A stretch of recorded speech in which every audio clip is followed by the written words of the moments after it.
Natigayo na nga mapasaka ang kaso nga homicide with the use of unlicensed firearms batok sa sospetsado nga nakatiro patay sa isa ka menor de edad sa barangay Igang, Putotan, Iloilo, sang Damlaglang.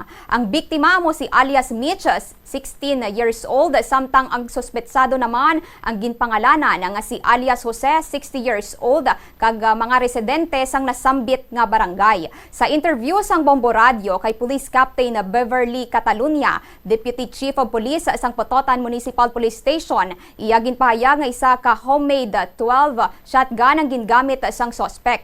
Base sa investigasyon, natingala si alias Jose nga may ara sang nagagahod sa bahin sang ilang tindahan sa tunga sang kaagahon, rason nga nagpadulong ini sa ila tiyangge nga may dala nga armas. Sang ginbuksan na sang sospek ang pertahan, nakitaan sini nga ginalukit ang ilang bintana kag nagahana na si alias Mitch nga lampusan siya gamit ang 2x2, rason nga gingamit sini ang iya nga armas kag natirohan na patay ang biktima nga naigo sa wala nga bahin sang iya dughan.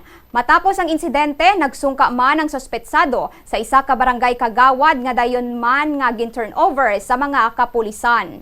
Kin-attempt sini siya nga nga lampusan sang 2x2. Okay. Siguro kag amo to siya nga nag-trigger nga natirohan niya ang biktima. Ang sa iya dughan may gunshot wound. Per sang pagbukas niya sang pertahan, nakita niya lang nga may nagalukit sang glass. Kagos sang natiruhan niya, it's because nga gin-attempt siya nga lampusan. Nag-surrender man siya sa aton nga barangay kagawad at then gin-turn over sa aton mga responding police officer. It is a homemade shotgun. Homemade, no? Unlicensed.